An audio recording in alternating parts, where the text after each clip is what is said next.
go terribly wrong for him, but it's starting to become a possibility if he's losing the rest of his games. Yeah, it seems like the 7th spot is highly up for contention in Division A because 8th is all but claimed, sadly, at 0-5. But there's a lot of people hovering around the bottom half that the tiebreakers could potentially come into play big time to see who is going to be avoiding and, unfortunately, going to be in the relegation bracket. But before that, we have got to get into Division B matches, starting off with blitzchung, who, as of most of the weeks, but as of just, I think, 2 days ago, was dethroned at the top of Division B.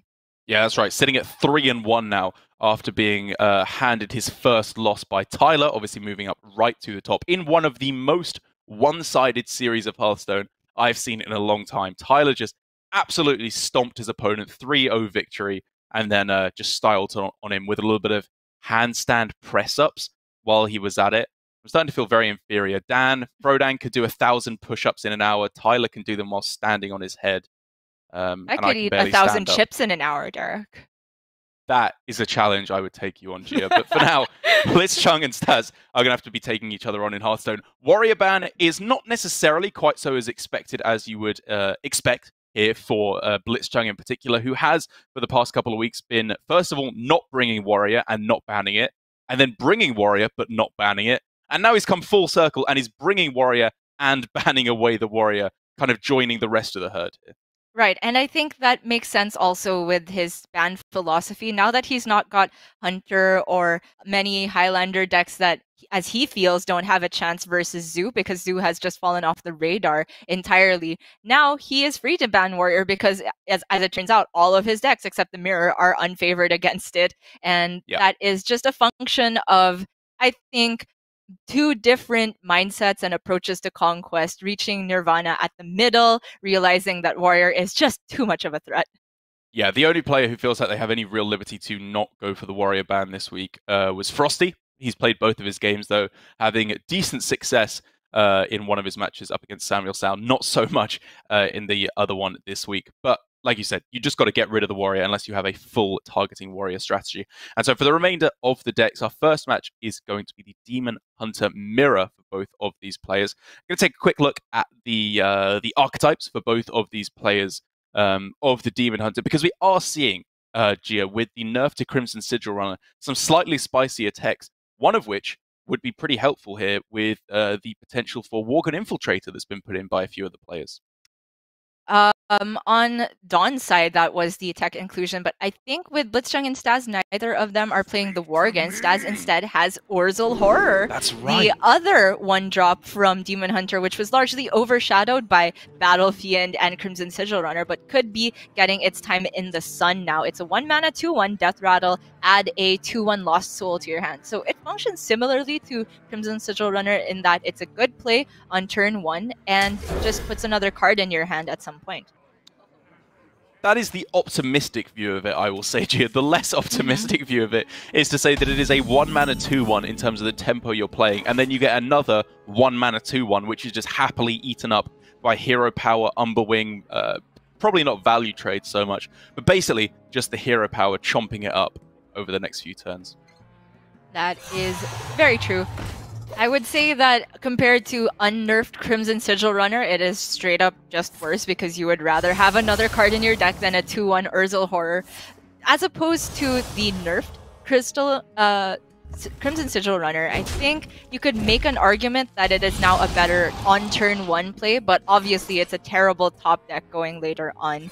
And because Staz still just got a 1-drop to play, potentially the 2 Urzel Horrors will be painful to get off the top. But at its worst, it's still a cheap card that you could pair with, say, Ultruist later on. Whoa, Staz as well is the hold Umberwingingest player in the whole of the Southeast. He loves equipping it, but not swinging with it. And I think it's absolutely right here. You want to save your charges when it's that little bit more impactful. Demons. Demons. What I wasn't sure of was playing the Battlefield over Blazing Battle Mage on the follow-up, but specifically because the next turn was going to be Umberwing. I think that's one of the situations where you go battles, because that's all of the mana expended. Necessarily want to hero power anytime soon. I'm almost sure that I'm wrong on this, but I am almost always a Battlefiend first gamer. I just like getting it down and then getting the buff up on it, and I think there's just something that I'm clearly missing with that. Well, the thought process is that on turn 2, if you're gonna go 1-drop plus hero power anyway, then you end up with the same board state, but you had the flexibility to not go for it if your opponent is, say, presenting a different board. Fair enough. I will say, first of all, however, for blitzchung, though, I really like the use of his mana burn there. Obviously, he had a couple of ways of enacting a disruption turn there. Coin Frozen Shadow Weaver was very powerful just to shut down the opposing Satyr Overseer, is the big play to try and get rid of on turn 3. But what this does is it shuts down the Satyr Overseer on turn 3, and then he can still go Frozen Shadow Weaver next turn, and he still has the coin thereafter to start coining out these 5 drops. I really like to see. Right. It's funny how mana burn smooths out your own curve by disrupting your opponent's curve, but it really just buys you that to have that, say, one lackluster turn to be able to then coin out one of those power plays on 5 mana that Demon Hunter is so well known for. And now Staz is faced with the eternal problem of being frozen. No convenient way to deal with the frozen shadows. He doesn't want to be freezing it himself. Much better to freeze the face. And to be fair, it's still fine. He could just Chung's face and buff up the health on his own Shadow Weaver. That's definitely what I'm looking at. I'm just trying to run through Staz's head here. What reads does he have? Because he's seen both halves of a Twin Slice, which means even though there's a coin in blitzchung's hand, he probably doesn't have a Glavebound Adept, or he would have saved one of those and left up a 1/1 there in order for the huge swing on the following turn. But he still could very well have a Warglaves of Azzinoth, as he does, in which case you still want to freeze the face as opposed to the opposing Shadow Weaver. I think that there's almost no situation versus Demon Hunter where you would rather freeze a minion, because even if they don't have these weapons going face, just being able to attack for 1 damage activates Satyr Overseer. It if it shuts off Twin Slices, Chaos Strikes, etc. And yes, this allows blitzchung to get a value trade if he wants it onto the 2/2, but it's not all that bad for Staz because he could then just clean up with his Umber Wing following that. Just look at this turn for blitzchung Jia. He can go miserable coin Metamorphosis, but then he's likely not using that hero power for 3 turns because he can't play it this turn. Warglaves on 5, Skull on 6 before he's even thinking about getting it down. In which case, does he have to go I-Beam and trade into the 4/5? It's that sounds awful. It really does. I wonder how bad it would be to pre-equip the Warglaves just to get the full mana expenditure out of the way, and then he could take a value trade. It's losing a lot of tempo, but potentially if he gets a good draw to pair with the Warglaive, to pair with the I-Beam next, spend his whole turn clearing and healing up a little bit of health. But it's very dependent on what comes off the top here, so I'm gonna see far too much mana floated for my liking. But he bites the bullet, and that is insane for Staz off the top. Yeah, absolutely brutal. I mean, you know, obviously we talk time and time again about you don't want to be the first player to Glavebound, they might hit you back and then you lose your guy.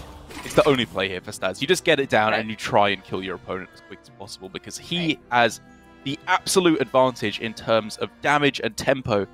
It's hand size where he is running low, so he needs to close out the game fast. Yep, Staz didn't have the flexibility of, say, holding back on a turn, you freeze, give them that awkward time, and then take that incremental damage, by which point when you play your Glavebound and it goes face, it's not that big of a punish if blitzchung responds to Glavebound. But that option is not even there for blitzchung. He's face tanked so much damage just to rest back this board, and that is the one for Staz! So close to lethal. Yeah, it's just right on the edge there. I mean, are you even just hero powering it? If you go hero power Glavebound, that's 6. 4 health left. Hero power Twin Slice is not game. So even if you hero power here, you're 1 damage off lethal. So Blazing Battle Mage makes sense. Yep. It's also just got potential to deal more damage than the hero power, even if you're not thinking of lethal outs. It requires blitzchung to remove it. Otherwise, it's dealing 2 instead of 1. Well, the plays include Battle Mage, Second Slice, Coin Skull. I think is the only play I think that gives you even a chance. But even so, even if he draws I-Beam, for example, the only Doesn't one even remaining in clear. the deck, Yeah, it doesn't even clear the Glaive Bound. He needs the other Frozen Shadow Weaver just to stay alive to freeze the Glaive Bound? plus an I-Beam as we can see it to not die to the Twin Slice. The fires of vengeance burn bright. But obviously the Metamorphosis on its own hardly gets there. He needs a bigger swing, praying for a miracle. Alas, poor warlock. That's a whiff. That's a whiff. And that is GG. That's a brutal one for blitzchung. And for me, that just perfectly frames how, even though it was death by 1,000 cuts, the nerfs to Demon Hunter are so huge. Imagine back in the day, 5 mana Skull, so you don't even have to waste the coin there. You can draw Altruist and start playing it immediately for 0 mana. 0 mana I-Beam as well. You can draw more cards off of the Crimson Sigil Runner as well. It is a shadow already of its former self. I think this point would make a lot more sense if you put it in any other context than the mirror, because if the other side was also still running stronger cards, blitzchung still would have lost most likely. But it is true. It's funny how Demon Hunter has taken, what, is it 4 rounds of nerfs now? 3 or 4? Lost count. Still is being run in nearly every single lineup in Grandmasters in every single region. Illidan is still king.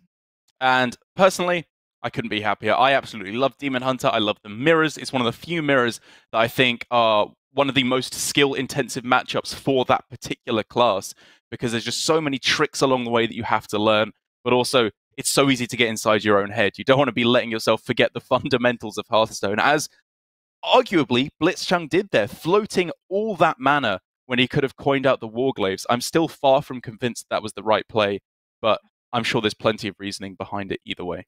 Yeah, as far as forgetting fundamentals, I would be remiss to accuse blitzchung of that, because I think that when it comes to trades on board, making the most efficient curves and use of mana, I think he's one of the best. That's why he's just so proficient with these on-curve decks. It's maybe instead, if we're gonna call it a mistake, I would say it's more of a macro type of view on the game plan, whether it was worth floating that entire turn of tempo entirely just to get the mana usage out of the way. I think it is far from objectively wrong. I completely agree. It's really just trying to pick him up on anything that could have turned that one around. But at the end of the day, he may have just got stazzed. And to give him a moment to recover from that, we are going to go to a quick break before we come back with the conclusion of Staz trying to claw his way back up to the top of Division B versus blitzchung.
Thank you for joining us here for another day of Hearthstone Grandmasters here on YouTube, the home of Hearthstone Esports for this year. So make sure that you subscribe, again, if you are enjoying the action, either on the Hearthstone or Hearthstone Esports YouTube pages. But for the moment, Gia, outside of all of that, we have a match going on between Staz and blitzchung. And as I was saying just before the start, blitzchung has had a very dominant start to the round robin so far, a 3-0 victory, only losing to Tyler now to be 3-1, whereas Staz has had a little bit of a rougher start, lower down.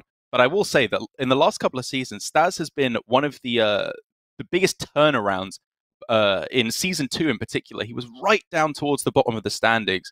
Obviously, it was a slightly different format last year, but was able to just skyrocket up towards the top, relying on his hunter skills in particular to get him over the finish line.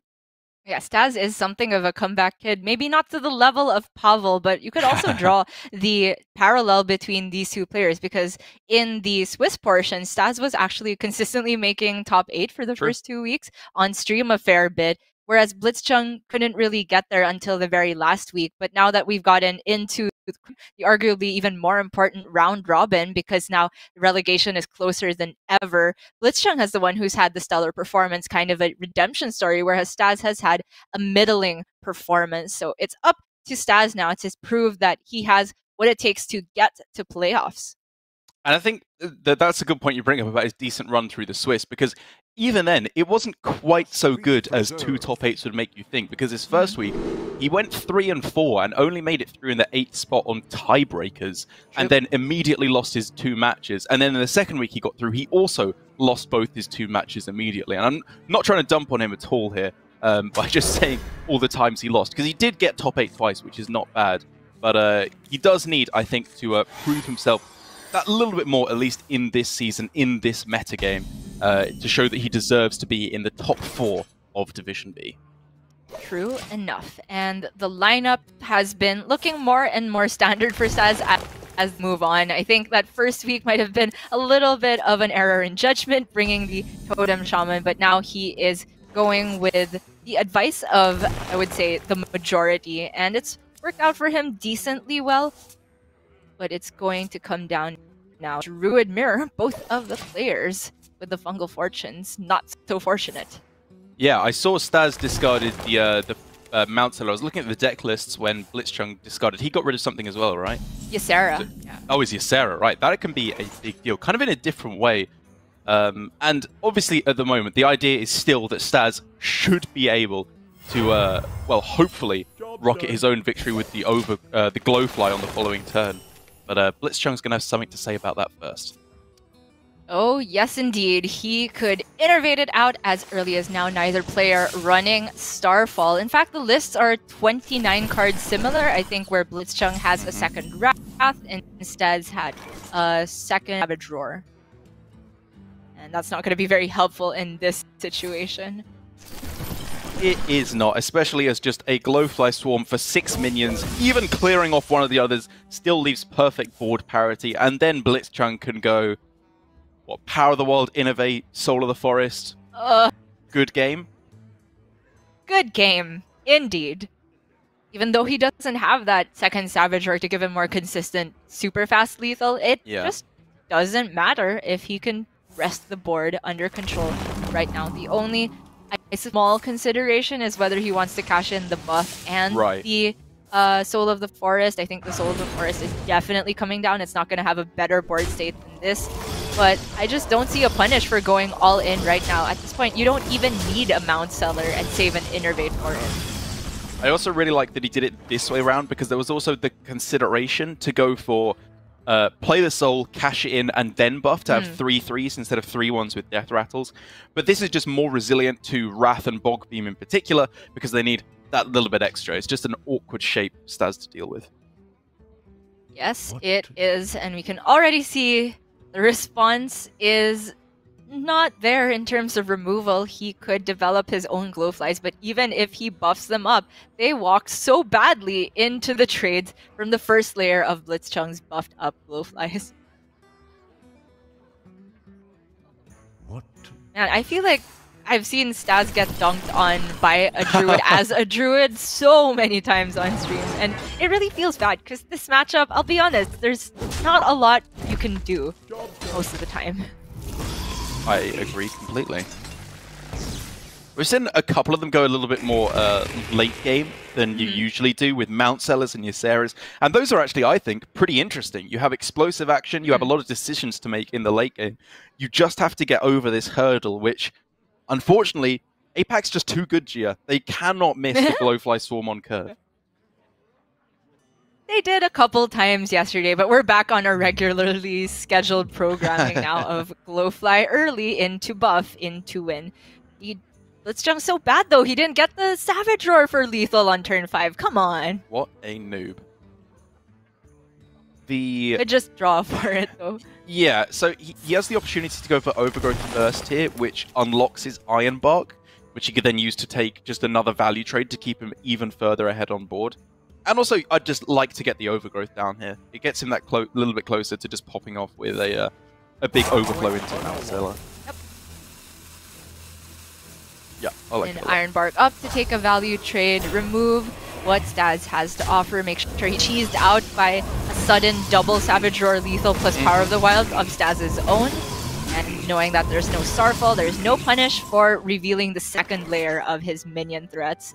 But Staz now has this opportunity to say Ysera and go. That was the card. I think that was like the only card that put Staz in a decent situation. Overflow on its own, not enough. Whereas now, if he goes Overflow and draws a bunch of, I don't know, evasive Draconids or rushing dragons, maybe he's just got a chance. I was gonna say that is a very valid point if Blitzchung completely whips his own overflow or draw off the top, but now he can build a much more resilient board than this, push some damage in the meanwhile. And Staz has gotta get the most insane dragons of all time.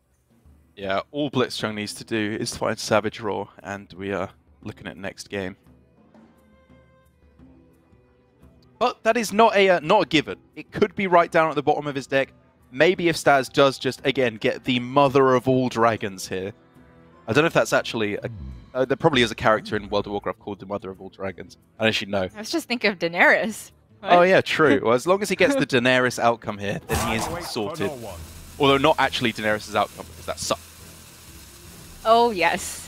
Elysiana said it herself. This story deserves a new ending! Okay, I like it from Blitzchung that he's pushing all the damage that can go face to the face here. I am not so sure about, say, just drop the Zixor and cashing in the Moonfire, because while the Mount Seller is alive, it just regenerates a new minion and puts the shuffled Zixor in the deck. But maybe he actually doesn't want the Zixor Prime in the deck, rather than something like Fungal Fortunes. But that is just one dragon drawn for Staz? Only one 4/4. Right. Oof. He could go again with the Fungals. But then that's mana he can't use on Wrath. I guess the Wrath is not very impactful here, right? Alright, let's go again. Oh. No! This is not Daenerys? Maybe it is Daenerys, but only season 7 Daenerys and not season 2, 3 badass Daenerys. Oh man. Well, I think we can say that while we may know nothing, Staz knows he is done here. Yeah, Blitzchung can respond with a huge Mount Seller of his own, taking out the Ysera in the meanwhile. It's the double Mount Seller, Derek! The rare double Mount Seller! He doesn't even have board space. Okay, very good, Blitzchung. Make room for all the Griffins. Oh no, it's just a load of garbage. Turns out garbage gets there, though. G.A.D. Garbage gets there 2020. Am I wrong, Derek? Just a bunch of trades, Wrath to remove? You're not wrong. Garbage is kind of the nuts here. As in, it will win him the game, very likely. I guess the small annoyance for Blitzchung is that there does not appear to be a way to clear off also the 4/4 without trading his own Mount Seller. Oh, boo-hoo! Big problem there. Yeah, complete repopulation of the board very happily, and wow, this garbage is something else. What? 6 out of these 13 are dragons. So Still nothing drawn. Staz can go. He has to dump to make space with Rising Winds. Yeah, I mean, I was looking if he could get down an overflow, even if he overdraws a few cards, but it's probably still just not worth it. Yeah, I think you dump the Wrath or Cycle, sure. Just drawing, okay. Because he could then just dump Crystal Power instead.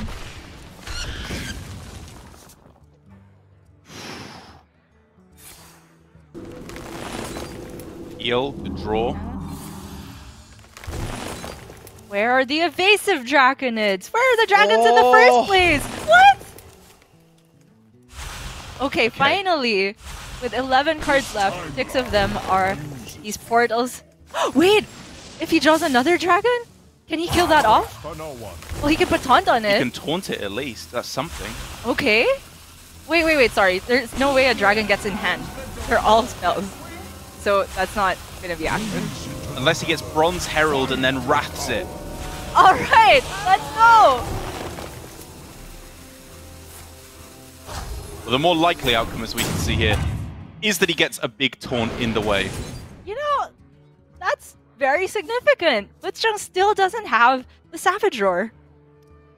He's got the overflow for 5 cards, however. Yeah. He's gonna make a little room first. Get the full beast generations. No rush. 1 copy of Savage Roar in the deck. There it is. There we go. So if he goes for it on this board, it is still not lethal. So I think Blitzchung's priority will be to maximize the minion generation. But if you maximize minion generation, you don't maximize damage onto the Nethrandamus. Is that the name of that card? Yeah. So he's instead gonna forgo 1 summon. Make some space. He'll still get summons from the Iron Bark anyway. So yeah, this works out perfectly. And I think therefore the misplay with this turn was actually just attacking with the hair first of all. Because I get that he wanted to maximize space for generating more minions. But it's another minion that just can't attack in. Whereas the Nethrandamus could have been killed much more cleanly now. Oh! Oh no. Man! I can't tell on whose end this is. I would be inclined to blame Philippine internet, but based on Blitzchung's expression, I feel like it's on him. I would be inclined not to comment from where I am. But hopefully we'll get that sorted out as soon as possible. Obviously, we don't know what is going on from the players' perspectives at this point. It's very possibly just a spectator issue. But it's got to be said, for this point in the game, Gia, I think now that I can actually have zoom out a little bit and have a look at the game here, apart from the direct middle of the board, I think Blitzchung is maybe not in quite so dominant of a position as we were anticipating. I think he's in a very bad position now. And this whole time, I just assumed he would draw into the burst. He had so many chances to get the roar, but I didn't quite anticipate how big the difference would be if you're just running 1 copy, don't get that consistent burst. And because of that, he's given Staz time to draw despite all of the dragons being so far down in the deck. And man, that is a very fortunate time to disconnect for us, for the players, because as soon as Blitzchung's back in it, he's got a mountain of decisions to make to close out that turn. He really does. And it's a good point you bring up about the Savage Roar as well. For most players, I think, who are including Ysera, we are seeing the Wrath being cut, actually, rather than the second Savage Roar, which I'm a bit of a bigger fan of overall. I think that the Savage Roar, it is dead a lot of the time, but so often with this deck, if it's just used as 2 damage removal in the worst case scenario early on, it's not that bad. If you just have a couple of minions on board, you can trade up very nicely. It's just a powerful card in the deck. Yeah, I also glossed over the fact that there was a difference in deck. Like I said it, there's 1 less Wrath for Staz and 1 less Roar for Blitzchung and vice versa. Yeah. But it's just made a whole world of a difference in this matchup. And really has. It ties back again to, I think it was the Japanese players who were the first also to be including the double Roar, if not Rivios. But the original pioneers of this deck, Vino and company, were putting just the 1 Roar, 1 Soul of the Forest, while Kael'thas was still in there. And it really has just evolved now into the most streamlined version with Mount Sellers, Ysera, no Kael'thas, and 2 ofs of the good spells. Yeah, I think that this is pretty close to the final evolution of Druid that we have here in APAC. It's kind of the one thing that the other regions have been forced to admit that APAC did get right first. It's even though we've been generally, I think, a little bit behind the meta, our build of Druid right back from the start with Rivius's weird build with Ysera, and then, of course, the players starting to cut Kael'thas as quick as possible. I just really like the list that we've got here. Of course, apologies again for the game cutting out there. We're not entirely sure what's going on. We will get you the information as soon as we have it to find out what is going on with the rest of this game. But obviously, with this being a Druid mirror, if Staz is able to turn around a disastrous start and get the win, he's getting a win with his Demon Hunter and his Druid, the Rogue being the only class left which needs to get a win. And I've got to say, it doesn't look great against blitzchung's decks, but I think it's not as weak as it was looking a couple weeks ago. Yeah, Rogue has been on and off in popularity, which kind of fluctuates the same way its win rate has.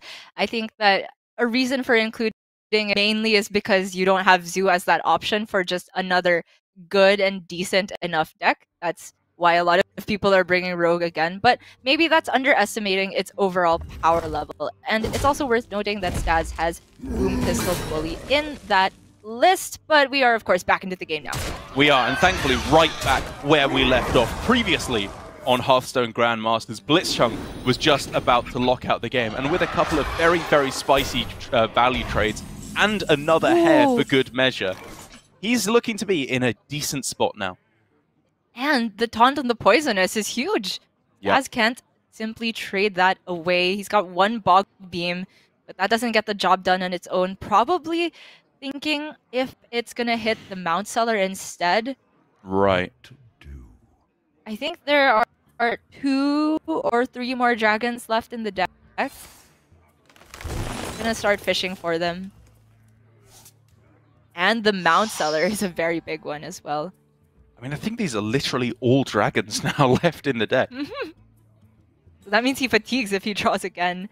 True. But he's got to get some development going. He has a solid read that blitzchung's Savage... Sorry, it has been used, the Savage Roar, to trade. Yeah, exactly. So the damage is very limited now. Just needs to weather this storm. Ooh! Okay, alright, and it was a Moonfire. This is still, however, a lot of development. Okay, he could clear off using Savage or Moonfire hero power. Right. And then he could trade the Onyxia into the other Mount Seller and go for Bog Beam, but I just think there was not enough time to go for that. And he uses up a lot of his cheap spells, which means his Mount Seller isn't really doing anything anymore. That Moonfire at the end. The Moonfire, yeah. That, I think, is definitely just a rope panic situation. But out of all the situations where we've been hard on players for roping, I think this one is so understandable. Having to come back after a disconnect or whatever that was. It's understandable, but I think that could actually be a pretty big deal as for the rest of this game. That might have been one final push that Staz could put onto the board. Maybe we see blitzchung here just skyrocket to a win because he still does have some very strong plays to make with the Mount Seller on board. But he does, of course, first of all, have to actually clear off these minions, because otherwise, double Savage Roar for Staz. Even forgetting the exotic Mount Seller can just close out the game. Yeah, all blitzchung needs to worry about now is just staving off this last push. If he's been keeping track, Staz has already used all of the cheap spells, all the Iron Barks and Bog Beams and Moonfires and Innervates. He knows that the pressure is limited, and with only 1 shot at a Diving Griffin, I think this is lights out for Staz. I think so too. I love all the trading there from blitzchung. He knows the only way, realistically, that he is losing now is just a surprise Savage Roar out of nowhere. And this perfectly plays around that. Alright. Zixor for good measure. I think we can safely say that that one's going to lock it up. Yes.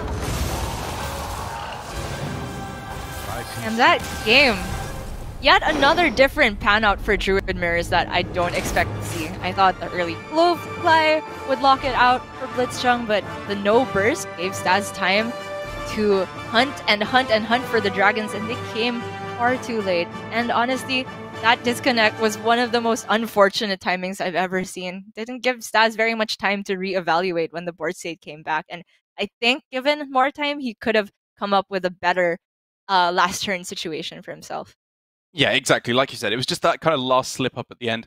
I don't think realistically it would have made all too much difference because the the hair would have been able to get buffed up, have a little bit of extra value had he left it on the board. And I don't think the Mount Seller was actually getting the job done.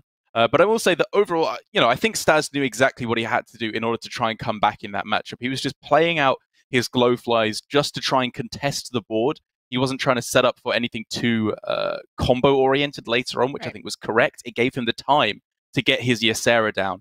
And honestly, very nearly pull things back. If he'd gotten a little more fortunate with the Dream Portals towards the start of the game, therefore being able to dominate earlier on and take value trades, I think we could have seen a comeback. Yeah, it was very close. I think the game plan was all there for Staz, but it really came down to towards the end. Aside from the unfortunate timing of the disconnect, also really good on blitzchung that he taunted his poisonous minion. That was absolutely game winning. Yeah. Staz could not clear off both of the Mount Sellers behind that wall, and if he had to get through that wall in the first place, if not using a bunch of spells, he would have to give up his Onyxia for it, and that was just putting Staz in a bad situation from all fronts. So now it's gonna come down to another chance at the Druid for Staz up against Demon Hunter from blitzchung. And the Demon Hunter has traditionally shown itself to be in a very good spot in this matchup, as long as you draw yourself a non-completely garbage hand. Because I've got to say here, Gia, in stark contrast to the previous game, garbage may in fact not get there. I mean, you could say the same for Staz. The hand has some diamonds in the rough, and okay, I was going to say it's missing a couple pieces, but that is a big one to give Staz the ramp that he really needs, and it looks like blitzchung's hand will give him the time that he needs as well. That is a huge draw there in the form of Overgrowth. I guess it's just how he sequences his turns before then. I wouldn't hate just going for something like Rising Winds into Rising Winds just to try and disrupt your opponent. Even though they're fairly likely to have some way of clearing it off, be it through Second Slice, Umberwing, Hero Power, I-Beam, whatever, it at least eats up some of their mana and forces them to respond. So you're talking Eagle into Eagle here. Something like that, in most situations, I would be opposed to this, but the fact that blitzchung did not go for a minion here, I think causes more disruption than it normally would, the Eagle here. Because if there was a minion for blitzchung, you're expecting that the minion grows because he attacks into something. Just look at the disruption it does cause here. Frozen Shadow Weaver can come down, brilliant. But then all of a sudden, once this is unfrozen, you're looking at insane value trades for Staz. Or trade-ups. But with the draw of Ysera, now it looks less enticing to go for just another Eagle here, because if the turn follow-up is going to be Overgrowth, and it will, into Exotic Mount Seller, I think Staz is hoping to draw into more of the payoff spells. He needs the Bog Beams, he needs the Iron Barks. I really like this, actually. I totally see your point that you would like to hit the draw to go for more powerful plays. But blitzchung is just showing a real weakness to this in these early turns. And even if it wasn't, again, it just disrupts. It gives you the time you need to find that card draw because you're just surviving for longer. I mean, it works out against this particular hand from blitzchung, which is just another freeze, and we could see if there was not another Eagle developed, Staz couldn't answer either of these. But I'm still not sure if this is good enough. It gives him time to look for the bigger Mount Seller payoff on the following draw. So maybe in a roundabout way, your play, it has the same amount of time while taking less damage in the process, because it's like you're saying you have another turn before you go off with Mount Seller, which is another draw. But man, this hand is all the minions and none of the spells. Yeah, this draw has been a little bit unfortunate. I was relying on a slightly more average draw with this play, and I'm sure Staz was as well. when he was considering this line. This looks like Mount Seller. Pass? I don't know if it's pass or Moonfire. But Moonfire Yeah. just doesn't have a good target. Mount Seller pass, right? I think so. If your opponent full trades, you're fairly happy, to be perfectly honest. Right? This does essentially have taunt, even though Kayn is down and it doesn't naturally have taunt. This Mount Seller needs to die in blitzchung's perspective. Griffin! Oh! You always Moonfire, Gia. You always Moonfire. Okay. I was gonna make the point though that while we were talking about how the Druid Dream seems to beat any other class's Dream, is he tanking 15? This man is tanking 15. This is 7 mana for a Pyroblast that did extra damage and destroyed your opponent's weapon charge. Insane. That's all it was. Okay.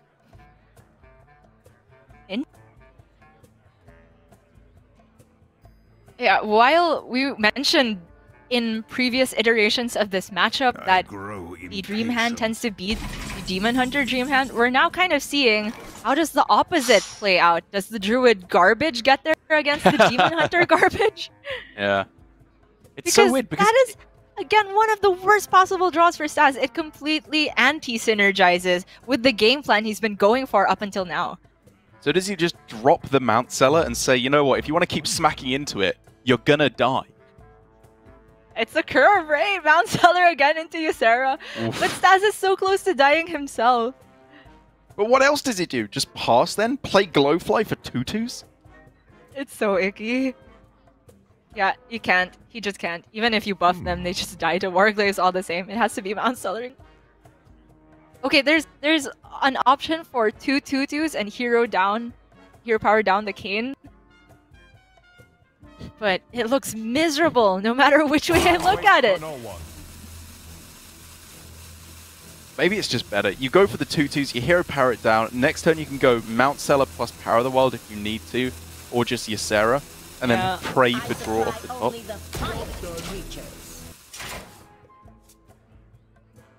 This is the most yikes Druid draw I've ever seen. But it's not that bad. He hit Overgrowth into Mount Seller. Like that's the nuts in a way.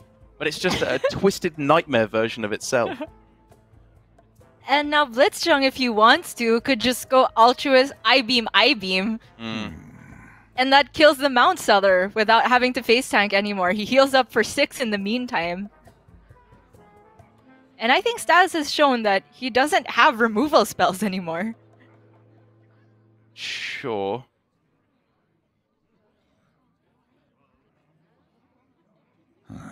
Demons? He's so likely to draw something. Like, how much of his deck at this point isn't either draw or removal? Do you see what must be Not very much at all. But this just looks the most aggressive to me. Time grows short. Oh sure, he could play Battlefield instead of the other I-beam and just face tank. Yeah, that sounds fine. If there are no minions on the Druid board, you don't have to worry about your health total whatsoever. Oh no! What? Is this real? Garbage Druid draw I've ever seen. No exaggeration. I think, the 5 worst draws, one after the other. Not a single one of these do anything. Oh, poor Staz. If you play Ysera, you're guaranteed to die, right? Yeah. I don't know what combination of cards blitzchung could have in hand that doesn't let you die. Because if they're expensive, they're dealing a lot of damage. If they're cheap, they're proccing Altruist. Exactly. And that just has to be lethal now, right? Buffing up your Battle Fiend a bunch of times. Well beyond lethal. Yeah. Didn't even need to go into the minion. Come on! They're all gone face. It was 9. I still think here, even with all of that nonsense, I still like Staz's early lines there by developing the minions. I think on average there, he was likely to get some kind of playable hand with just cheap spells, card draw, anything that would just put him so far into the lead. It is really hard to evaluate because either whichever play Staz could have gone for, be it yours or mine with the card draw or the development, that was just the most miserable outcome for Staz. With my play, he would have drawn those miserable cards and taken a while to even get onto the board. And maybe there was gold after that Savage Roar draw. Maybe that was where the Fungal Fortunes was waiting. But would he even have had the time to get to that point?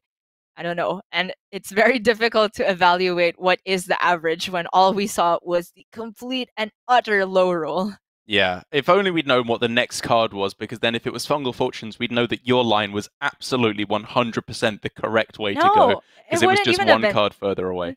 He wouldn't even have lived to get there.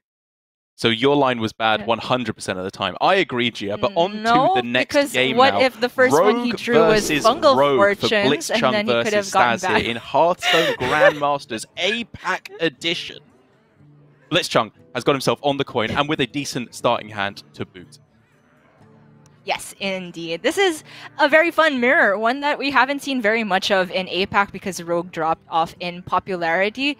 A big talking point is how you actually hold off on Coin Miscreant in the mirror because it walks into the Seal Fade from the other side, whereas Coin Miscreant used to be the absolute nuts in Rogue mirrors. Ever since Galakron came into play, it kind of has changed the landscape of the matchup to be less tempo-oriented, although tempo is still very important, but also making sure that you have good value and follow-up plays every single turn. And Staz here with a very unconventional keep, I think I am justified in saying. Holding onto that ambush in the mulligan with no Hanar to justify it. He draws it off the top there, which is obviously a fantastic card for him to find. But that is a play I find a little bit surprising, to say the least. Yeah, ambush, I could maybe get behind keeping it in other matchups where you're so defensive that you'll just take any type of development and the ambush is somewhat development on turn 2. But in the Rogue mirror, I think you have enough time in the early game that you're instead looking for a better curve. You're looking for your invoke cards and miscreants. But the effect that the Hanar has, even with one less health, now means that it can't simply die to a Coin Seal Fate, which is what's most natural for Blitzchung to do. It could have died to Coin Eviscerate, but that was so ugly for Blitzchung to do because it gives up his coin, which he really wants for a Miscreant Activator.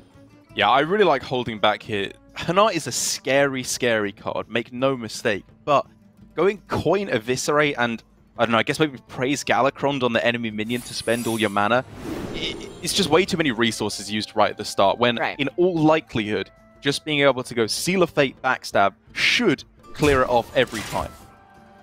Or, sorry, Seal of Fate and then attack with the weapon.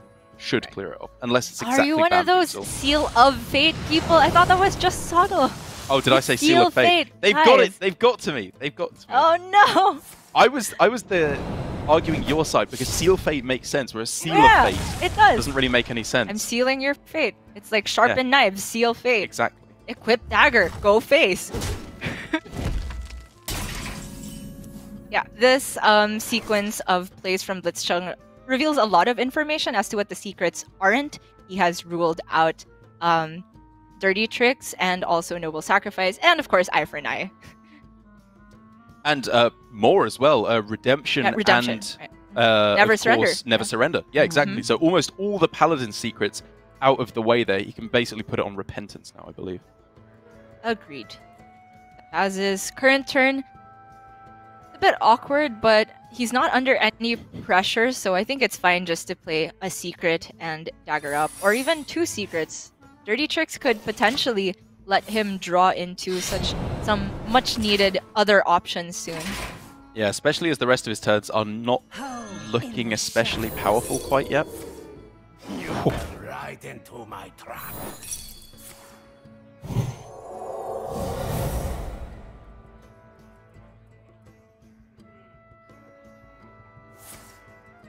Alright, gonna be Seal Fate while the target is still available. I find that it's actually deceivingly hard a good Seal Fate target in the matchup if your rogue opponent is very experienced. They will make it so that if they put minions on board, they're gonna be damaged because they're rushing immediately. And so I like that blitzchung prioritizes that over going for his miscreant, whereas he could have just used backstab to remove the minion. Well, I mean, this kind of plays into one of the reasons why I thought that holding on to ambush was such a weird play. Because, obviously, I think Staz is, in his mind, he's saying it's a good play against Miscreant. It is a counter to Edwin, potentially. But I think what is more likely to happen is it doesn't do much in the early game, or it gets eaten up by a Seal Fate or a backstab hero power, and then you've just kept a bad card in the mulligan. Yeah, I would tend to agree with you. Staz did get rewarded, of course, by hitting Hanar, but to be fair, I think Staz was deserving of a bit of good luck after that past game. My goodness. Doesn't justify a bad play, though. Yeah. True. The Snake Trap was very problematic for blitzchung there. So would have been Freezing Trap, because then he couldn't have cleared off the Shield of Galakron without using Eviscerate. I'm, at first glance, looking at the Rush Lackey to take a trade immediately, but Rush Lackey has so much potential to do more later on, so I understand the hesitance from blitzchung. Whereas blitzchung here makes the one play that doesn't just blow him out with the water here, because if Faceless Corruptor had been left on board to just eat one of these up, I mean, I guess as we can see, there is the Goblin Lackey here that makes it pretty bad for him anyway. But the snake would have been very bad as well. It's true. Actually, Faceless Corruptor has a lot more value in the matchup than people would see at first glance, because while the matchup can go into the late game where both players are just drawing everything with Galakrons and Wands, a big important part is in the mid game, where if one player can push ahead with the 2/4/4s actually sticking onto the board and walking away for 8 every turn, sometimes the opponent can't even get the time to go for those Hogwaggle plays. and having taken a look again, blitzchung knew, of course, that there was a Lackey in hand, and therefore going so aggressively for clearing off all those snakes.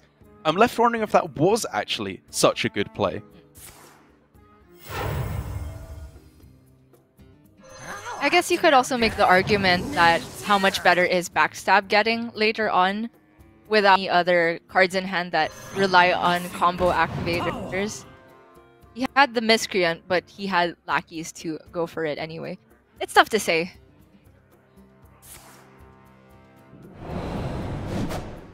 Well, either way, blitzchung is able to swing himself back onto the board, and for the moment, we're kind of in that weird spot that can happen in these rogue mirrors, where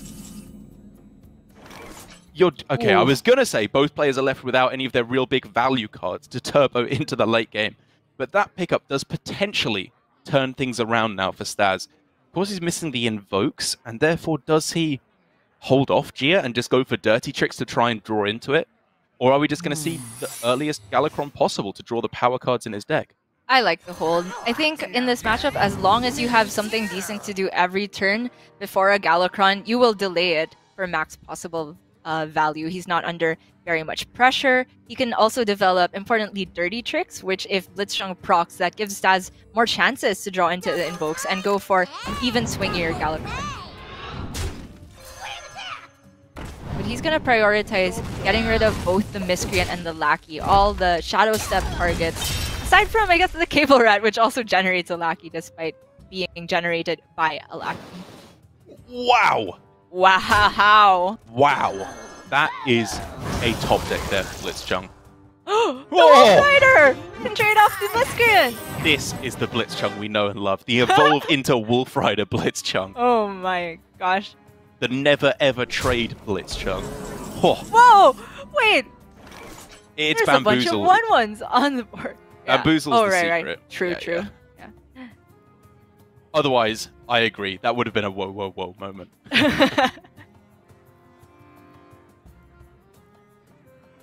It's not the greatest timing for a bully because, you know, they want to go for Wand rather than an Invoke minion next turn, but Staz's other options include a very lackluster Galakron, and he definitely does not want to bounce this Togwaggle, especially now that it's only going to cost 1 more after the nerf to Blackjack Center. I fully agree. This is pretty much the only play that gets him far ahead enough on board to contest after the wand comes down. It's potential that if blitzchung draws a lot of the Battle Cry minions, then the wand is partially... Wait, it doesn't even work that way with Boom Thistle, apparently. Yeah. I remember it used to be different between Wand and Galakron. I can't remember if it's still different, where like Galakron Battlecry minions still cost 5 more, even though they're reduced to 0, but Wand ones don't. Huh? I think it might have been changed. Dark in the sky. I never too deep on that, but look how insane this is for blitzchung. He doesn't even need to interact with the bamboozle because Kronks can just swoosh this board away. And swoosh it will. This sound effect is roughly a swoosh. Yeah, there's the option for Shadow Step it back to hand tip, but I think I'd rather just have the 6/6 on board and start rolling with Shadow Jeweler. Yeah, I like it. It is so tough for Staz to answer with an empty board. Okay, I guess saving the Shadow Jeweler for more value options later on does make sense if he doesn't think he's going to have enough stuff to spend his mana on. I think he has higher pressure follow-up than Shadow Jeweler on the next turn with the Shield of Galakron, and even just lackeys and whatever they generate. Yeah. It's one of those spots where blitzchung smells blood, he's the aggressor now, and doesn't need to go for Hanar to simply fill the time. Oh, this is so miserable for Staz. Just the one level 1 Galakron. Dark in the sky. What else has he got? Nothing. Can't bounce Kronks. That's just a disaster. I will say, this is a point where I think it's worth talking about Staz's decisions in terms of secrets. He had many turns where he could have played the dirty tricks much earlier on. I'm thinking back as early as turn 4, where I think he went Snake Trap plus Dagger instead of Snake Trap plus Dirty Tricks, which, you know, made sense at the time because he sees it that he wants to get the Dagger down to start swinging. Maybe it allowed him to hold on to the board more effectively. But it means that in this situation now, Dirty Tricks is just doing absolutely nothing, and he's forced to go for a 1-card Galakron. Yeah. It could have been so huge had he drawn this Devoted Maniac a little bit earlier with the Dirty Tricks. I, you know, have to agree with you in this spot, and it feels really bad to have to bounce that Poisonous minion, and this Dragon Queen is far off from being active, but Staz's only hope of possibly getting back into the game, if he could survive and top deck Tog, get the wand going. Whoa. 100 Mirage, okay. I mean, it's not good, but it's not terrible either. I mean, it's higher than average stats for a card of that cost, and it's gonna die anyway. Yeah, well, I mean, Doomsayer has higher than average health for a 2-drop that doesn't make it a good card to get. I think for this exact situation, it's fine. Yeah. Couldn't have expected anything to really kill the Kronks at 4 mana.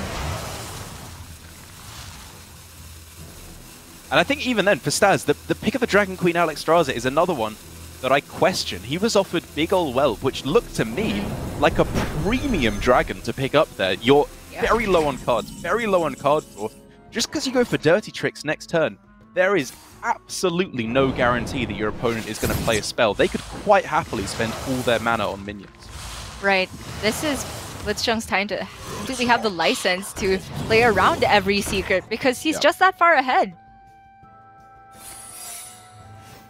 Or even the Malagos, I think was the third option. I would like that even more, because then Backstab all of a sudden becomes a premium removal piece.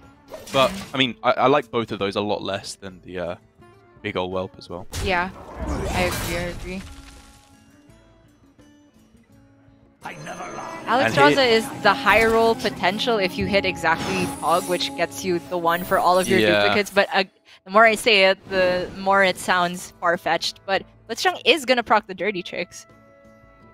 Yeah, it makes sense. The only other real way he had to sink his mana on was Kronks, which I imagine at this point he's trying to save for a wide board buff, if possible, which is generally the most powerful option if you can maneuver it to that.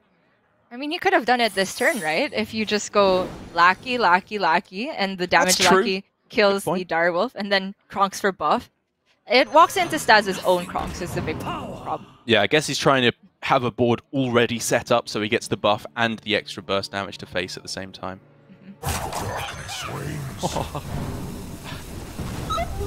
I'm kind of surprised to see blitzchung go for the betrayal there as well over the cold blood. I was thinking cold blood is a lot of damage. I have to agree with you. Is he thinking the only way he loses now is some Tog to an insane crown? Maybe. Double Deathwing crown? I don't know. Sure, yeah. It sounds like a reach. Worth considering, I suppose.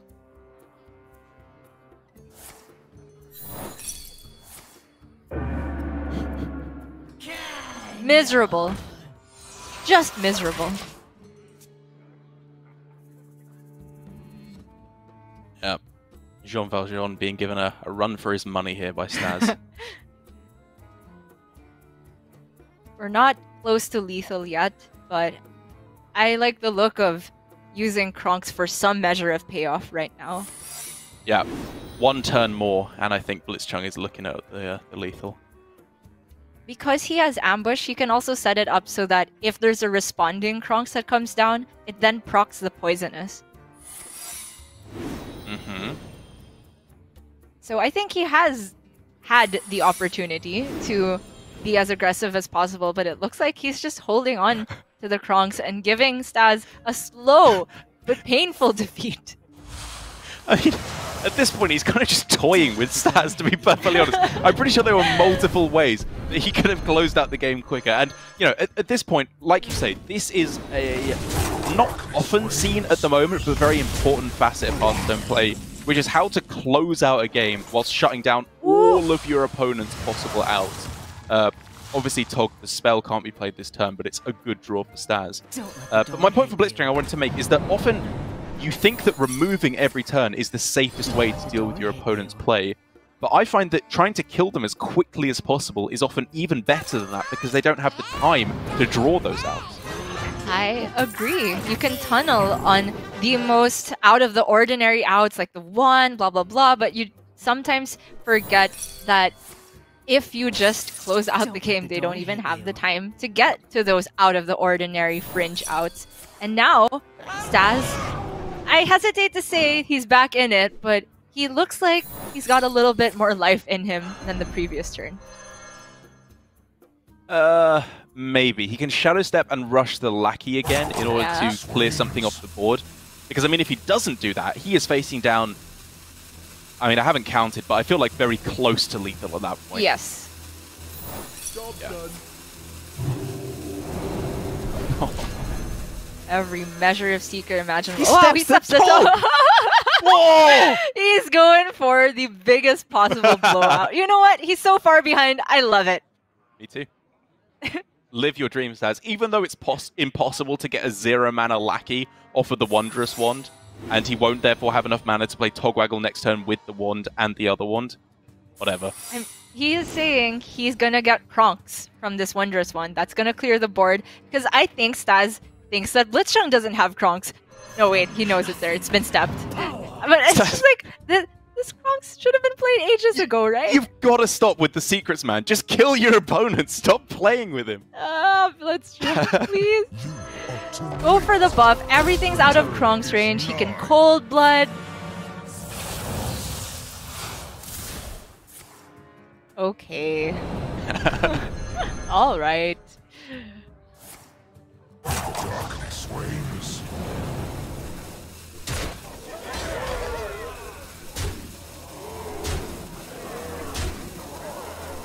Oh, close as anything to lethal, but now Staz's final chance to close things around. I think that might have actually been an active Alexstrasza there at the start of the turn, funnily enough. But those cards that he just got are not going to turn things around for him. If that were an active Alexstrasza, I would have legit advocated for the out of Nozari into Deathwing.